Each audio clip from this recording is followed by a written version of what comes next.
Hello, class 7 student. Enjoy my video. Exercise. We are going to exercise 1.4. Okay. 1.4. Okay. Hey, hey. Class masa kan so ito ah. Hey kan mang tangkay don chi ani. Divide through sa hey kan mang tangkay. Oh. Question number 1 ah. Hindi na question number 1 kan so main. So he minus 5 in sem don ta ila. So he minus 5 akan sem don suan yang ganting. Oh. Hindi na tiyan chun ni ta se hey chu in thiam ma. Pang hun hi song ni mo ya te ro. Ke ta chuan la dang ke ni minus 5 ten ani chuan. Ten hian side ng ma nei lo chuan eng side nge put don kha plus anti ko. Chuan hemi number in divide ma hian side hin divide po dang o. Minus into minus su plus te ro.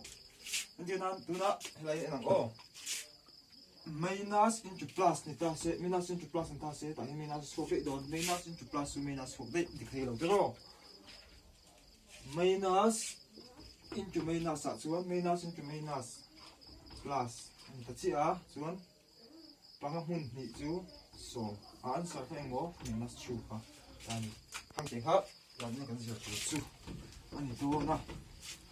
question number 1 question number 1 na kan ni vel ka chukanga ni to kan question number 1 na C na kan chukang ni oh question number 1 C na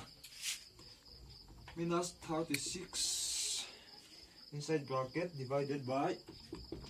minus 9 inside bracket ni ta ah hi ni china ka so yang kan oh minus 9 na minus 36 kan divide don chuan ang din nge sign kan divide ma sang minus into minus to plus dikhai lo ro minus into plus ani che chuan minus into plus su minus dik che ro pahni mun ni pali ro minus pakong hun li som thum le paru answer so mo plus 4 answer tani dikan ina 0 ka chu ama mi lo so to ka 0 ka chu eng ma ni lawa 0 hi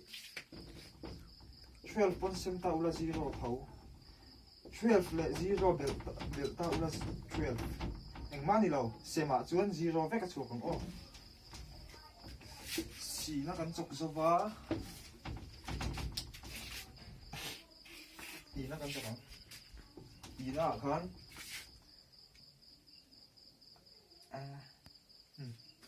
ina 13 divided by big bracket minus 2 inside bracket plus 1 big bracket chanta hey rules chete om ve a 13 hi ngai kong copy kan divide lai po ngai bracket kan chet lo kong o bracket kan chet chuan minus 2 plus 1 ni nakalanga here we can check what minus 2 plus 1 so minus 2 plus 1 so tel tunga pe to ganti kha pe to paniya pakhat pai pakhat pani den so bai sai minus 1 chuan 13 hi minus 1 kan sem chuan ai plus ang ganti kha minus into minus thelo minus into minus plus pakhat hun som pathum answer so thiam lawang a ti lok ne o pakhat hun khat pakhat te ro chi pakhat pathum minus 13 oh chuan har be puron question number 1 kan h na le ai na kan pakhat jong le ka chok le nga a ba kin hong wo kang chuan hemi ka chaw zo hian hemi chapter dik chu kan du do kang h na kan chawang o h na chuan big bracket minus 36 inside bracket divided by 12 big bracket divide them in solution big bracket kan chia tang o 12 divided by 3 chuan hei kan sem sang o som pahnih hmun in thiam anga minus 36 đây minus về thung ta đi tại hiện chuan engma lo chuan plus ang kan ti ko o som pahnih hmun ni som ni pali som pahnih hmun thum palu som pahnih o sign kan divide photang plus into plus thei lo plus into minus som pahnih hmun thum som thum palu hemi aya hian minus 3 kan thunga chu kan divided by 3 chu ngai copy le ti kan ni ya chuan 3 in minus 3 kan divide chuan plus ang kan ti kha plus into plus thei lo plus into minus tung kha pathum answer chu minus 1 kan chapter 4 kan zawa abak zong kha question number 1 abak zong kha in lo homework anga chuan abak ka chu kan ti lawang chip chiao taka zero chak oma se kan zero thei don lawa chuan chapter 2 le 3 kha kan ti kan phota kan omit don lo chuna tina kan soi le nga chapter 4 a kai lu kong o simple equation kan ti chuan om ji a chuan ke kan soi o chenga in rampam ilaya chenga aya engmo rampam ai balance to rampam le chenga kha khi rampam ni la si chenga ta se in balance khang del kha simple equation chu ni maya 4.1 a khan cha tu le ma vak lawa 4.2 a kan kai langa ma se kan kai ma in tu ka sei lo kang 4.1 na kan zero tu ang in shet tu copy ngai lawang hi chu until na question a x minus 4 question lo ta se equal to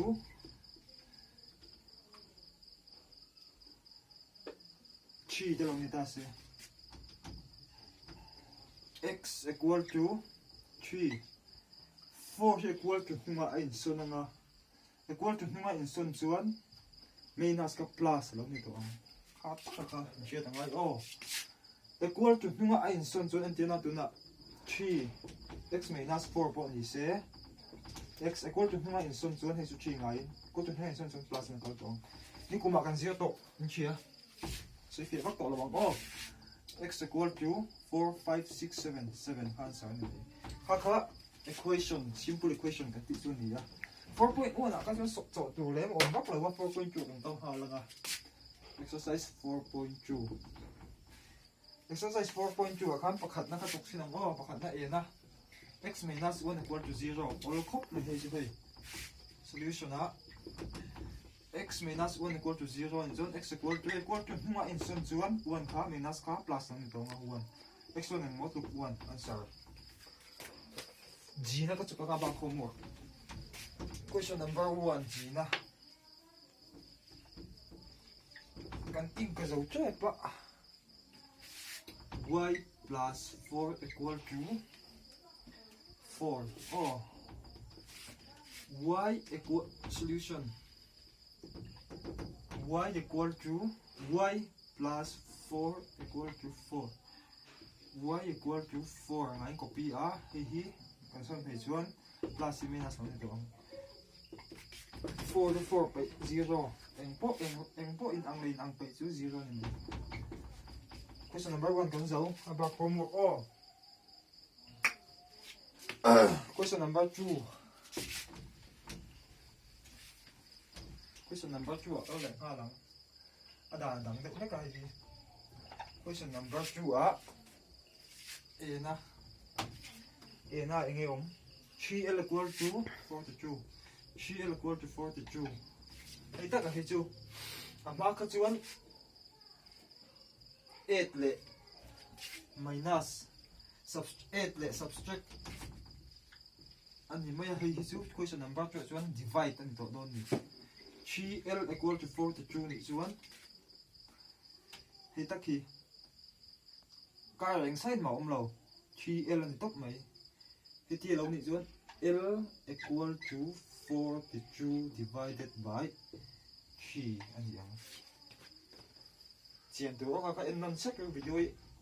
in ui na ngai en non sek ni lai bi ka hi 3l equal to 42 ni chuan l equal to 42 chi nu chu ni kuman zero to in ka she class 6 a 42 chu pathum hun hi ti chuan sem tu ti na ni mai oh hey 42 by 3 ni chuan sem tu 1 by 2 point set pahnia pakhat sem tu pathum hun khat pathum pali pathum pe pakhat pahni pathum hun li som pahni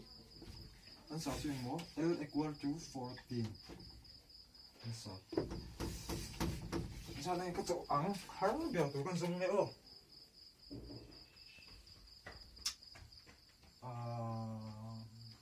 đi nó lại e nó tới cái chuyện ắng đi nó lại e nó in ắng ha xì nó có chỗ có bằng b by 7 equal to 4 b by 7 equal to 4 thì chuẩn hay hi đảng đắng này divide rules này lâu multiplication rules này hay chú multiplication rules này về thùng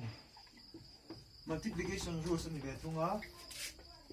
in ui này em non sek on này lại how hi ở thị đảng hi hết tiền này chuan b by 7 equal to 4 hiền nói anh mạo lộ vào cái này 1 cần đạt thì cần gì khác chú lại ta có hi cross multiplication method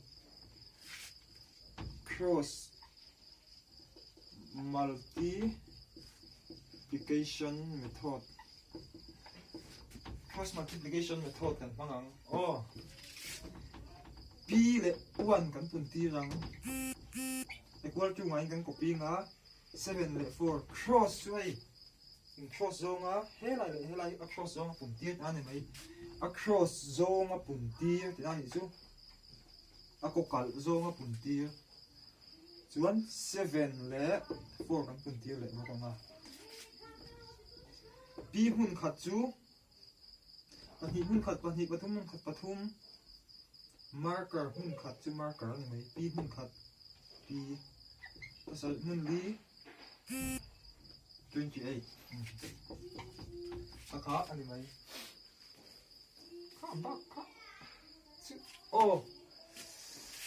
hết tiền people ha 2 by 5 equal to 3 by 4 po ni se cross multiplication vec nói mi hậu các question ha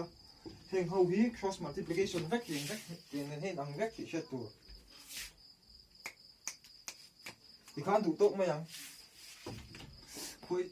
4.2 chú 4.3 ở chỗ đó mình có 4.3 ở here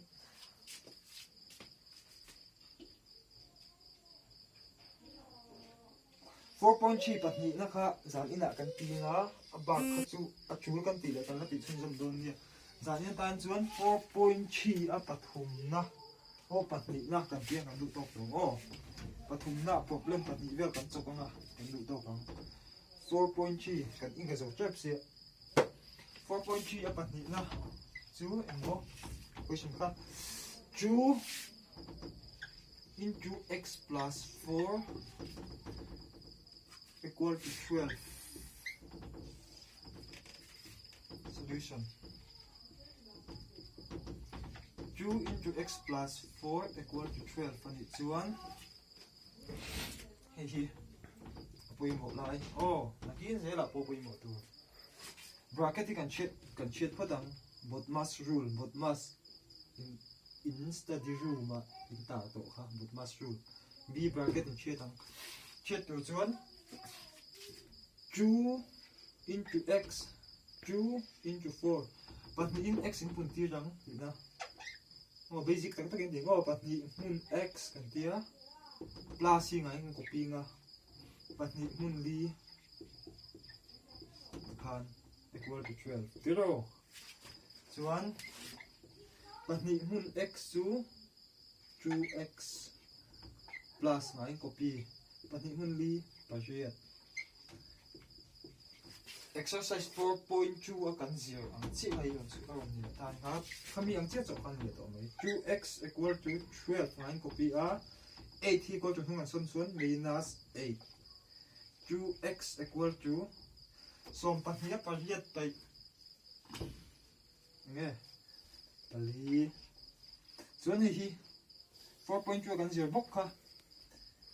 anh ka side anh ma lo wangin x equal to 4